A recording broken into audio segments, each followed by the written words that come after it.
Welcome to AEW Unrestricted. We are the official podcast of All Elite Wrestling. My name is Tony Schiavone, and on the other side is Aubrey Edwards. Hey, Aubrey. Hi. Hello. How are you, Tony? I'm doing great. We are really excited about our guests because... oh, my God. Yeah, so man. Excited. I tell you why we're excited. Not because he is a great athlete and a great professional wrestler, but he's just a great human and a great person. Yes. And we need more great humans, people backstage in wrestling. In life, we do. It's Claudio Castagnoli. Hey, Claudio. Thank you, Tony. Can I clip that introduction and just use it all the time for when I enter a room or something? Or if I don't feel good, I'll just makes me feel better. Thank you. I appreciate that.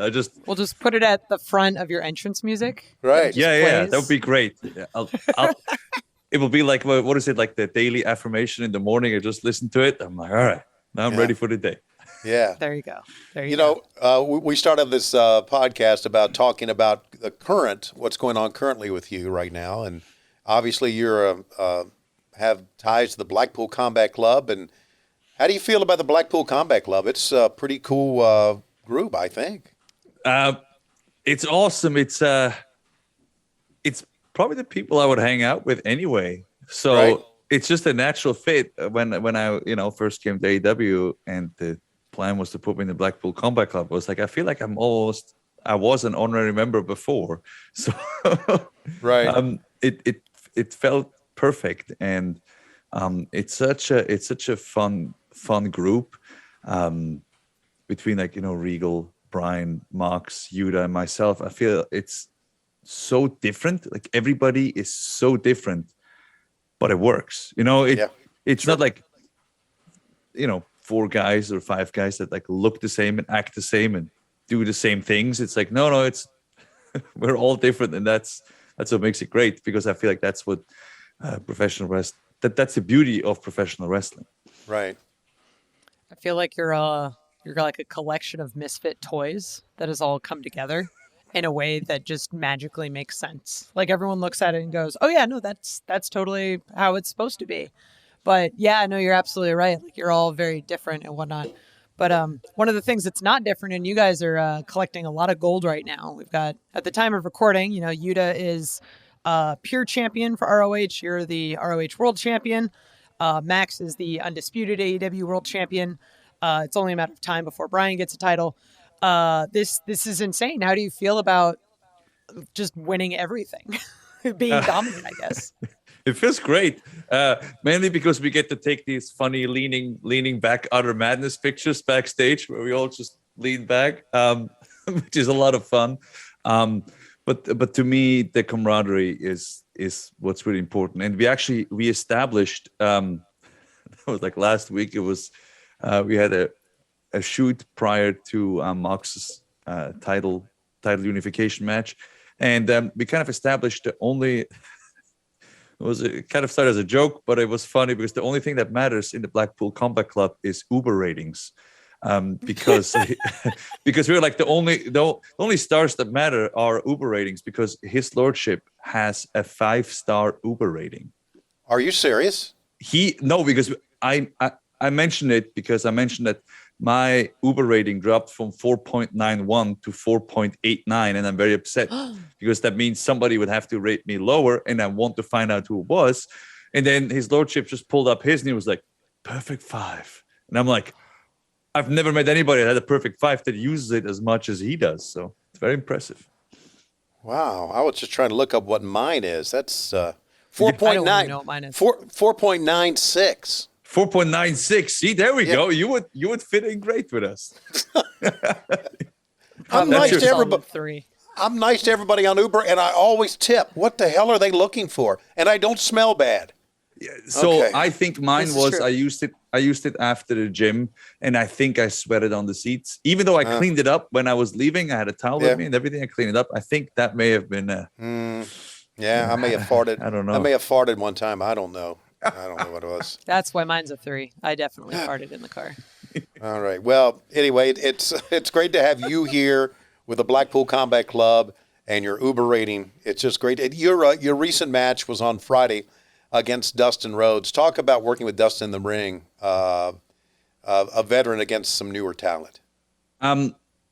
It's to me, styles make matchups, right? So it's always a lot of fun working with obviously very young talent or newer talent, and then also working with somebody like Dustin Rhodes, who has been around for so many decades and they've seen so many things and has been able to adapt to so many different styles. Because if you watch him, he always has some new trick up his sleeves and he's trying new stuff, and he never stops learning. And to me, that's very inspirational, because wrestling always changes and you have to go with the times. And that's definitely something that he does very well. So to me, step in the ring with him, I think it was our first singles match. We had a lot of tag matches all over the world, but this was our first singles match. So I was very excited to step in the ring with him, and I was very pleased with the outcome.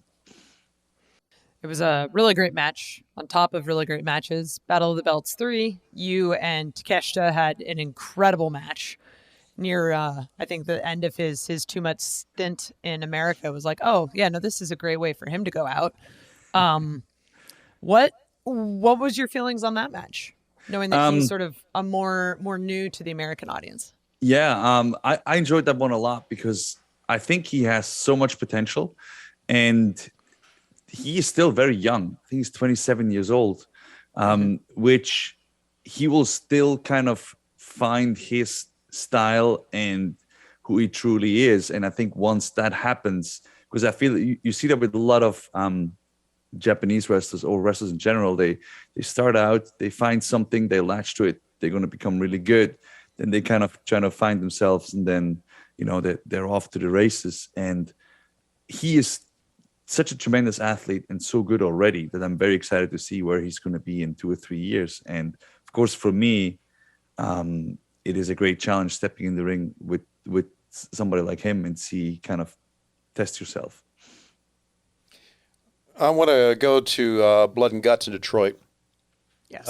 One of your move is the giant swing, and Jericho, we understand, suggested you do the giant swing on top of the cage. Yes. And Chris said, "Let's do it on the edge," and then he kind of freaked. Then he kind of freaked out and said, "Put me down." How did when Jericho approached you with that? Tell us about that discussion you guys had. Well, so he suggested, he was like, "We need to do it on top of the cage," and I'm like, "Sure, let me go up there and see," because it was my first time in that cage, or especially on top of that cage, and I kind of checked out wherever it would be possible. And I didn't think it was possible in most places, because the rigging thrusts with the big chains and everything that they have to up and lower, that would have been in the way. And then there's, I don't know if you can see it on TV, but there's a lot of like stuff that's like raised and like lowered. So there's a lot of like stuff you can easily trip over up there, and it's like metal and everything. So the place where he suggested, I was like, yeah, that is possible, but you may, in my mind, like his body would be like almost over the cage for a second there. And he was like, "Yeah, it's fine. I'll trust you." And I'm like, "Yes," but that's kind of both of, like, I trust myself too, but like accidents can happen, and I'm very, very one of the highest priority is that my opponent is safe. Sure. So when we went and did it, though, as soon as I did like one rotation, I was like, "Oh yeah, this is fine. We're good. I can do this for a long time." But that's when then Chris, on the other hand, was like, No, we're done. This is good. This is good. This is good." Because all he saw was obviously, being, what was that, like 20, 30 feet up in the air, like, seeing the crowd below him. And he was kind of like, "All right, we're done." So it made a very memorable spot for a very memorable match. And I was very happy because, it's obviously my first time on Dynamite. You want to make an impression, and I feel like that left a good one. Yeah, I want to do a follow up here on that, Aubrey. How do you do the giant swing and keep your equilibrium? I've never figured that out. It seems to me that by the time you drop them, you would be staggering and falling down yourself. I'm amazed with that.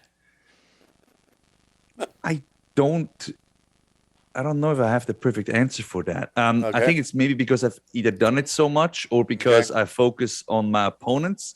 There was one time where there was a bunch of things happening that I was trying to figure it out, and I was looking around the ring, and I got so dizzy So it's kind of the trick, I guess, is to focus on whoever you're swinging, so then you don't get dizzy, and your legs get tired.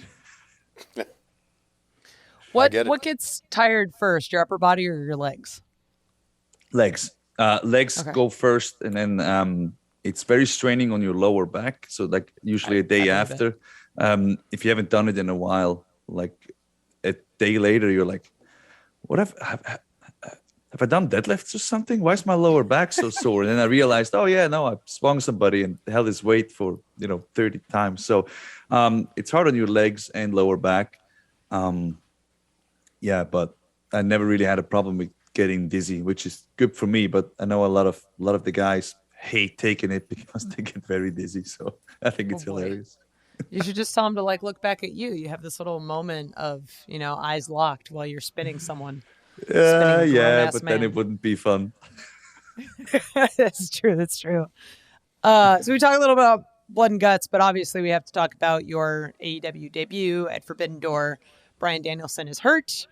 He says he can't wrestle Zack Sabre Jr., but he's got the best idea for who to bring in. And I was very much like, okay, I think it might be Claudio, but I don't know. And like, I'm just kind of keeping to myself, wondering who it is. And then I see ref assignments that morning and I see Bryce Remsburg is assigned to the match. And immediately I knew. I was just like, oh, this is definitely Claudio, because there's no other way. There's no other way. This just makes perfect sense. But I remember hearing at one point that like Bryan had suggested, hey, let's bring in Claudio. And Tony says, well, I was already going to bring him in. So how did this whole thing happen? Pretty much like you said, except it was supposed to happen at the Ring of Honor pay-per-view. I was supposed to be a mystery opponent there, but then I was just a mystery opponent a little bit earlier because, Bryan got hurt, unfortunately. But it worked out great. To be Daniel Bryan's replacement is a very, big task.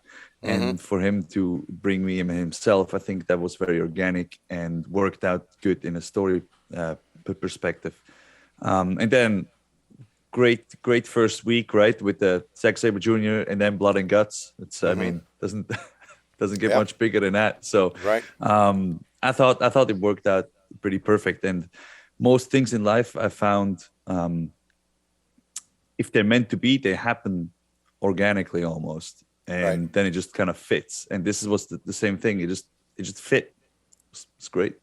It was a great crowd at the United Center, which has always been a good venue for us, and they were really into what we were doing. The Swiss flag pops up, boom, on the giant screen, and everybody loses their mind. Pretty good feeling for you, right? Yeah. I mean, there's no other answer. It's just. It felt awesome, especially, I took some time off, and I feel every wrestler will tell you that when they take time off, when they're hurt, they're like, oh, I don't know if people will forget about me, if they'll remember me, if they will still react or whatever. And I went through the same stuff, of course, and then you come out with that reaction, and you're like, all right, this is pretty awesome. It was very, very awesome, and I'm so happy you're here. This is absolutely great. We're talking to Claudio Castagnoli on AEW Unrestricted coming up. We've got a lot to talk about, including his background in Ring of Honor.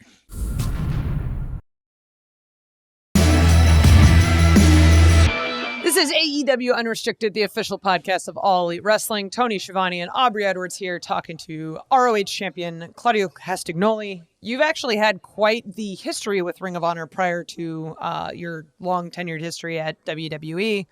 I think you moved to the States to work with Chikara and Ring of Honor. Talk a little bit about how that whole transition happened. Well, I moved to the States, and that's when Ring of Honor just kind of started. And which means I wrestled for Chikara first, and then Ring of Honor back then had those do or dies, like pre-show matches, and I died, so to speak. But I still got brought back later for some matches. With like Nigel and Alex Shelley at that point, and then I was part of the CCW against ROH feud. together with Chris Hero and the Kings of Wrestling. I tag team with him. And then I wrestled in Ring of Honor for must be 5-6 years almost. Wow. I want to say from 2006 to 2011 when I then left for WWE. But that was a lot of fun, and my first experience at doing TV when it was ROH on HDNet. A lot of great friends were made back then at Chikara and at Ring of Honor that I now share a locker room with again. So it's awesome. Talk about your relationship with Chris Hero, because I know Chris Hero has been around this business. He's not working anywhere now, and I've heard, to be honest with you, I don't know him, but I've heard great things about him, and some people don't like him, but overall, I think he really knows the business quite well. He's a huge fan of the business and of wrestling and of wrestling history. I mean, he can probably talk wrestling forever and reference matches and dates that I wish my memory could hold, but it just can't. I remember when I first came over here, he helped train me came on a tour of Switzerland and had like a little camp there. So I trained with him there. Then I went to the US, trained with him a bit there. And then I finally, when I won my green card, which is a crazy way to go about stuff, but I played the green card lottery and actually won. So there you go. Pretty big deal. I should have played the actual lottery too, I guess, if I that would have been the time to do it. Yeah. But then I moved to the United States and I moved in with Chris. And we, trained at Chikara together and then started teaming for Ring of Honor and teamed everywhere. Right. I haven't talked to him really recently. Right. But, he's definitely, his knowledge of wrestling is insane. Yeah, I understand that. This is not about Chris Hero, obviously, and that was kind of an off question. This is about you. Tell me about a very mysterious ice cream. This is amazing because this question gets asked a lot, and I love it because I was only a very mysterious ice cream once. And for something that I did once to have that long-lasting life is amazing. There was a team at Chikara called the Ice Creams, Los Ice Creams. It was Ice Cream Los Junior Ice and El Hijo del Ice Cream. And one day they needed, they needed a third ice cream, and it was a very mysterious Swiss ice cream, and that was me. And I had a lot of fun being an ice cream, and I think I need to see if I still have the Lost Ice Cream shirt. There was a big hit at the merch table back then. It was awesome. Did you I'm trying to remember what mask you wore, but did you have did someone hand it to you? Did you get to design it? How much of a heads up did you get in this? So the ice cream's mask was, one had a cone beard and the other one had a cone that just kind of came to the side of his head. And I believe mine was similar. It just had a cone. I think it was not a unicorn cone, but maybe the other side of the head. But it was just, it was just a regular ice cream mask with a cone on it. That's as regular as ice cream masks can be. So yeah, you who just knows? casually find them at the store, just a regular ice cream mask. It was made for me by ice cream Mr. Ice Cream himself. Oh, I love it. There's a lot of Chikara history, and it being an AEW podcast, we kind of have to talk about your match with Brodie Lee. You guys were in the first steel cage match back in Chikara in 2008. What was it like working with Brodie? Oh, it was awesome. It was we were always back then Brodie came down from Rochester all the time to the Philly area for Chikara and Ring of Honor and other groups. I don't know if it was the Ring of Honor back then. Actually, towards the end of my Ring of Honor run, he was there. Him and Necro Butcher went at it for quite a bit. But every time Brodie came into town, he stayed at my place. And I remember one of my first paychecks from Japan, I bought a new bed because I could finally afford it. And I saved my old mattress though, so he can sleep on it, because he would just sleep on the couch. So then he had his own bed. And so we always had a laugh, and we always had fun when we had our matches, because we'd always try to do something crazy. And to have the steel cage match, the first ever, was a lot of fun because he still to this, I mean, he still accused me every time he's got the chance to of whipping him into the cage too hard, and thus he got color, which was a big no-no at the Super PG Chikara. But yeah, he would remind me every single time that I made him bleed, and it was because I was, shutting him in too hard. Which not so sure about that. We were talking to Claudio Castagnoli, and obviously you had a run in the WWE as Cesaro. I was just watching the other day, you and Jake Hager walking out with Dutch Mantel and doing that We the People. And I'm thinking, I've known Dutch for a long time. I've always been a big fan of his. And talk about that experience. I love Dutch. Dutch is awesome. I learned so much from Dutch. He's such a wealth of knowledge, and he doesn't sugarcoat things. Like, he just says it how it is and how he thinks it is, and his opinion. And that to me is very important, because if I want to get better, I don't need to hear the wish-wash around it. You just need to tell me how. And he did. Right. And we wrote together. He introduced me to, some of his favorite country songs, which is awesome. They're still on my playlist. So thanks for that, Dutch. And it was just one of those where like, okay, I think Jack was with Dutch already, and then they just put me with him, if I remember correctly. Right. And it was kind of like, I try to make sense in my head how I would fit into the Real Americans. But then I made sense of it. It's like, yeah, because I came here and I lived the American dream, so I am the Real American. And it worked. And I had great chemistry with, Hager, with Jake, and with Dutch. And we had so much fun. I mean, we wrestled the Rhodes brothers a lot. That's when I was in the ring with Goldie, probably the most.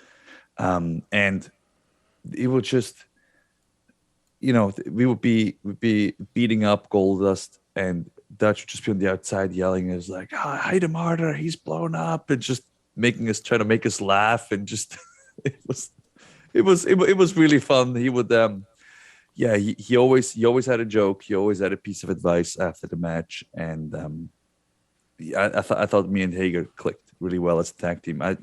Probably one of the best tag teams to never hold the tag team championships. I agree. Speaking of tag team chemistry, one of my favorite runs of yours at WWE was you and Kid, and talk about that a little bit. I was blessed with having amazing tag team partners. Every time I was teaming with somebody, and me and TJ had and probably still do have such a huge chip on our shoulder, and especially at that time. And it's crazy because we only teamed for 6 months to the day before he got hurt, which is insane if you think about it, because we had some pretty awesome matches that I have fond memories of with New Day and the Usos.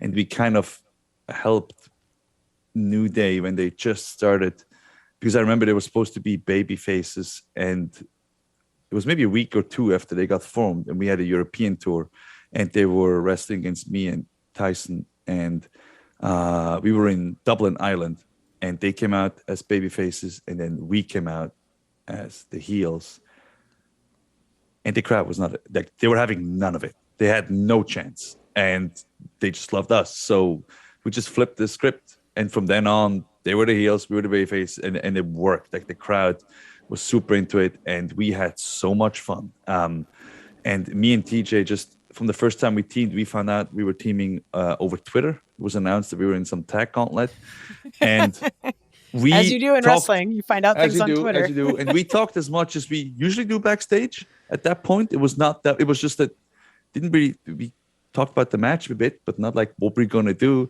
And we instantly did like 2 or 3 tag spots, tag moves, because we just clicked, and we had the same mentality towards wrestling. We still talk to this day about wrestling. We both wanted to get better. We both are very dedicated. Had a great road together, traveled together. All the things. So for me, again, I was very lucky to be in a team with him because he's such a quality human being. You also had a great run with Sheamus as the bar, and that was talk about that experience. I think that was probably the funnest 3 years. I think we teamed for about 3 years, and it's because everything you saw on screen, like you saw us being from like starting as like co-workers that I was just like, all right, I guess I make this work kind of, to just becoming best friends. Because we were always, we're both from Europe, so we have like similarities, but we were not just best friends. We were just like, co-workers. You're cordial, you're fine. We talk a bit here and there, but we were not best friends. And we became best friends over those years, and we are still best friends. And that bickering back and forth, that's nonstop. They would tell us, okay, we're going to shoot a backstage here. You guys just argue, and then you do this. And we're like, okay, cool. And we start, and they were like, you guys can stop. We're not filming yet. And we're like, oh no, that's just us being us. So we had a great time. And especially when we went internationally, we're going to all kinds of football stadiums and stuff like that. So to me, it's, if something is authentic, it will connect with the fans, I feel. And that's the thing that's the stuff that you cannot fabricate. That's the magic. There's always like, how do you explain that to somebody who doesn't like or doesn't watch wrestling? It's like you can't explain it, because it's that magic, it's that authentic connection that you have if something is real. And I feel nowadays, with all the media outlets that people can watch between YouTube and Twitch and Netflix and Hulu and Disney Plus and whatever, if something is not authentic, or if whatever that magic is, if it's not captured, people will not watch it. And I feel we were able to capture some of that magic. Love it. Absolutely. The dog is awesome, Tony. Oh, yeah. He's burfing at me to get up on his throne, but he's got to wait till the commercial break. Yeah, well, coming up, we've got this commercial break, so Bug will get what he wants. And when we come back, we've got fan questions.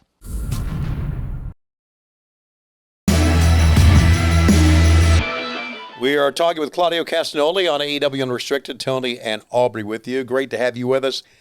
And great to have Claudio with us as well. Yes. One thing I want to add before I get to the first fan question, there was on our notes here, there was the fact that the question was, how did Claudio keep his appearance at Forbidden Door so secret that day? And the answer is I know, because he was in Tony Khan's office the entire day, because I go in there like a stooge and hang out. And I walked in and there he was. I went, holy shit. Yep. And so that was good. You did. That's very professional to do that. Anyway, let's go to the fan questions. Beast Wrestler 21 asks, if you had to choose, would you rather team with Yuta for the ROH tag title or Danielson and Mox for the trios title? Ooh. Oh man, that's a tough question.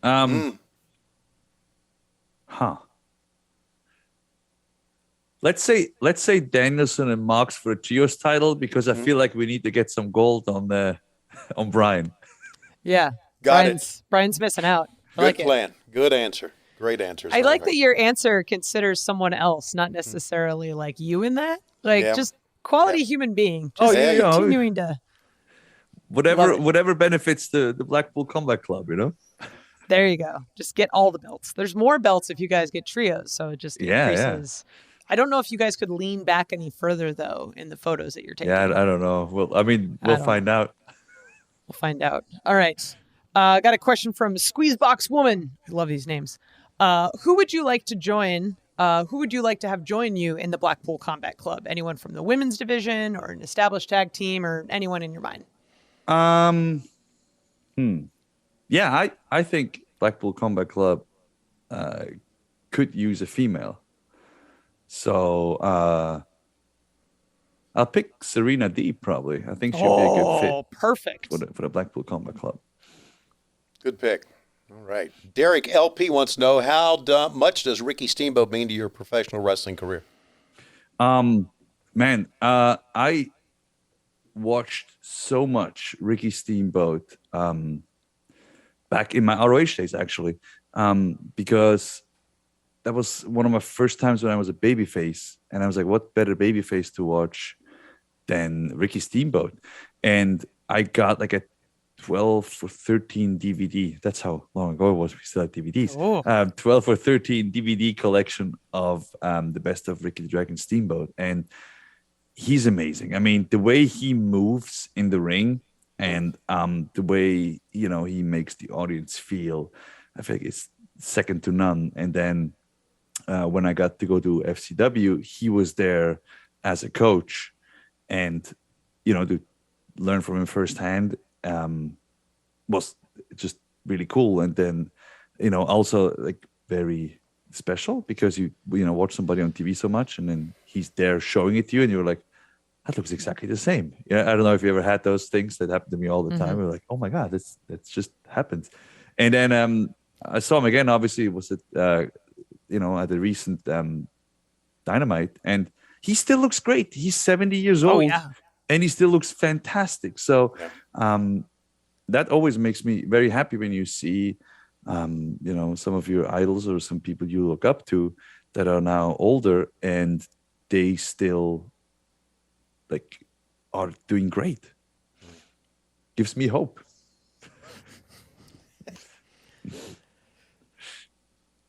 You got a long time before you're 70, buddy. Oh yeah. Well, I'm closer to 70 than not. So Okay. That's true. Very, very true. All right. Next question from Anticlimactic J. What was your favorite match you had during your indie career, and what indie wrestler would you like to go up against today? that's a very anticlimactic question.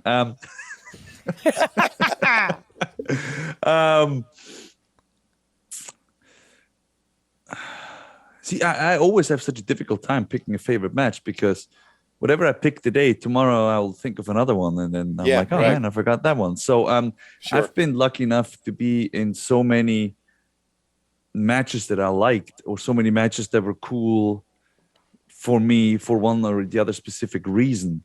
So just because we talked about this earlier, it jumped up in my mind. I was part of the ROH versus CCW Cage of Death match, Right. which it's kind of like the blood and guts. Kind of reminded me of that because it's not something that I usually do, but that feud was red hot, and the people were packed in the building, and it was just an awesome atmosphere. So that was definitely one of my favorites. So today I picked that. And what was the second part of the question? Somebody I would like to work. I'm being honest, I'm not completely brushed up on my indie stuff currently. Ooh.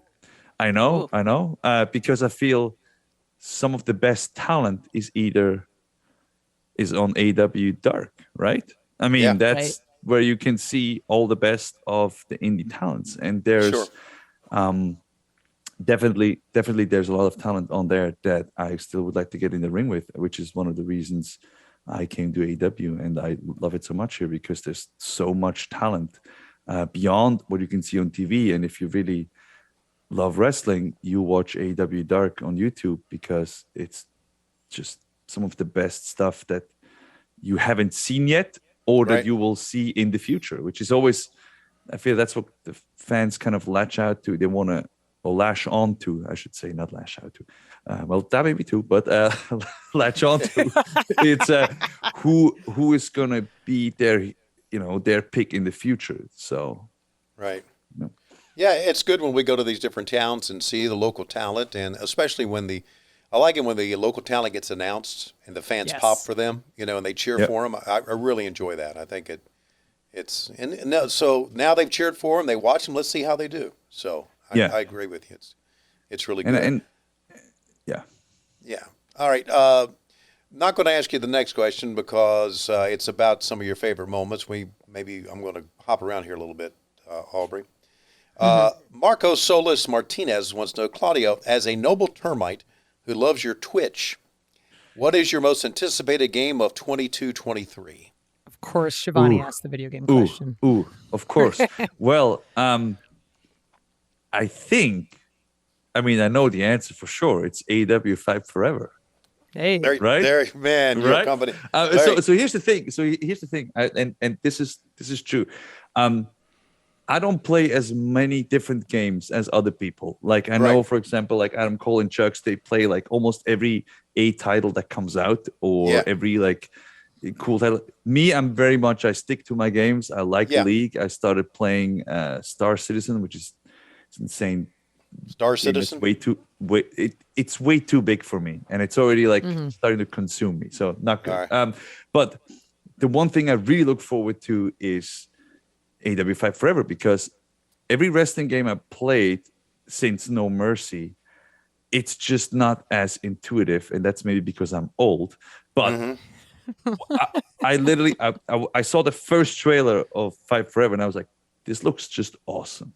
It's just because I want one of the big parts of the video games, they need to be fun, right? Yeah. Because so I don't play like the Call of Duties and the other kind of games because they look real. Because if I want something to look real, I go outside and I don't know, I will go play paintball or go play football or whatever with my friends. But if I want something to be fun, and AEW Fight Forever, it just looks like so much fun. So I'll definitely be streaming that on my Twitch. Oh, I love that answer. Just as a former game developer, I definitely appreciate just the focus on fun in games, because that's so I get it. So, like sports, you can make simulations, right? Like NBA, FIFA. I'm a big fan of FIFA too. So like that, like college football, like NFL, you want the simulation, but wrestling, you cannot simulate it. It's like I said before, it's not, I don't know, like it's, well, the ratings and the things, like how do you decide though, right? Because, it's like, let's make a game about, so like in a James Bond video game, you do not play Daniel Craig, right? So it's one of those weird things. So I'm very excited to see how Fight Forever is actually, like, plays and is fun. And that just, it makes me happy. Yeah. I think the way you described it in the last segment of wrestling is that magic. I think that's what you're looking for. Exactly. Right. Yeah. I think I'm with you. I get on one video game and I just kind of hang with it, Same. Yeah. Same. What's your video game, Tony? Halo Infinite right now. Ooh, you're a Halo guy. With you and Adam Cole, baby. Yeah. Big Halo guys. I've never played Halo. I need to probably try it. Yeah. Yeah. I don't like. I don't like games, and I don't get the games where you're a hunter and you shoot innocent animals. Number one. Number two, I don't like games where you shoot other humans, but I certainly like games where you shoot aliens. Yep, and that's a good point. Yeah, so I'm really into that, and I'm a damn good sniper. God, I should have been a sniper in the military or something like that. I'm great. See, I'm Starbucks I'm absolutely terrible at first-person shooters. Oh, Same. Really? My reaction time is so slow. Right. Outside of the ring. So yeah. I love it. But I want to try Star Citizen. Star Citizen? Star Citizen. So it's this crazy MMO where you can actually do first-person shooting missions as well, I think against aliens, but it's just like a space simulator. It's like a completely different universe that you fly your spaceship. You can go on like package delivery missions. You can go be a bounty hunter. You can go be a mercenary. You can go do air combat. You can go explore caves. It's so huge that it's still in its alpha. It's not even beta yet. Wow. They've been developing it for 10 years and they're still in alpha. And it's insane how big it is. Okay. If you're also into the sports if you're also into the space games and you haven't tried out Elite Dangerous, definitely something to check out. I was just alerted about that when I started playing Star Citizen. I'm like, I don't need another one. It's but I'll try. It's good. Of my friends who have kind of touched both, Elite Dangerous tends to be the one that everybody tends to point towards. So not gonna take you away from Star Citizen, but I'll try. Here's this other one. All right. Completely different topic from video games. Nick Myers asks, share your thoughts on some of your dad jokes being in Jon Moxley's book, and what made you love dad jokes? So I didn't even know that they were going to be in the book. I had no clue, which is exactly how, that's a very, very John thing to do. I saw, I think somebody tweeted like a page of it and it had like a joke. And I'm like, oh, that's hilarious, because every now and again I would send him a joke, or, he would remember one or whatever. And then I got the book and I was like, oh no, there's a lot of them in there, which is awesome. I think that's just always been my sense of humor. It's the very bad sense of humor, like puns and play on words and stuff like that. And I didn't realize it, but the other day I made one in the locker room, and somebody just goes like, "God, how do you have so many?" And then one of the Chikara guys, one of the Chikara guys was like, "He's been doing it for over 10 years, ever since I remember." And I'm like, "Oh, really? All right. I guess I have some practice in it." John K. wants to know, Claudio has been known to do CrossFit in the past. Do you still do it? And if so, what do you like about it? I do. CrossFit has had the ingenious idea to brand functional fitness.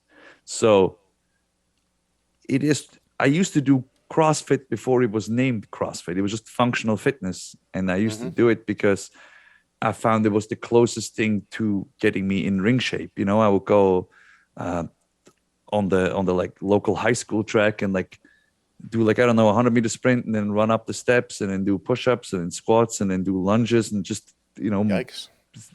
just mash a bunch of things together. And then CrossFit started doing it for me.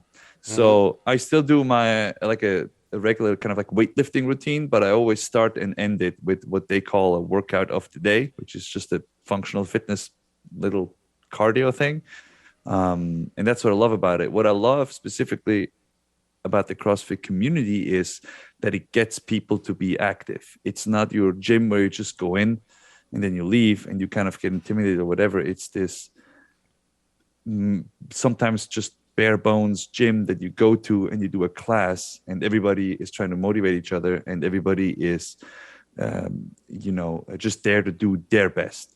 And it's been an awesome community that when I traveled with WWE, me and Rollins used to go to CrossFit gyms, and the community there, I've seen more older and young, older and like overweight or whatever you want to call them, people work out at a CrossFit gym that I've in any other gym, and they always just do their best they can, and they work so hard it makes me want to work harder. And the community has been so great of like, opening it up for us when, even if they would be closed or staying a bit longer or whatever. And It's been very inviting and motivating. And that to me is my favorite part, that it helps people, get in shape and reach their fitness goals. All right, buddy. Listen, Claudio, it is wonderful having you here on many levels. Yes. It really is. You're a great person to hang out with in the back, and you always got a smile. You're always very positive. I wish more people, not only backstage in wrestling, but in life, were like you. Thanks a lot, and it's great having you here. It really is. Well, thank you for having me. I appreciate it. Let's do this again sometime. Yeah. Yeah. We shall. This was awesome. We got a little bit of video games. We got a little bit of CrossFit. We touched on a lot of stuff, and there's so much more to even talk about. But, we're out of time. If you want to see Claudio, you can see him Wednesdays on Dynamite, on TBS, or Rampage, on TNT on Fridays. Or, as he mentions, you should definitely be watching AEW Dark Mondays on YouTube, Dark Elevation. And then Tuesday, we're all over. I can't remember where we're at. And then Tuesday, regular Dark, original recipe, also on YouTube. So this is Tony Schiavone and Aubrey Edwards, along with our good, wonderful pal, Claudio Castagnoli. Thank you for listening to AEW Unrestricted.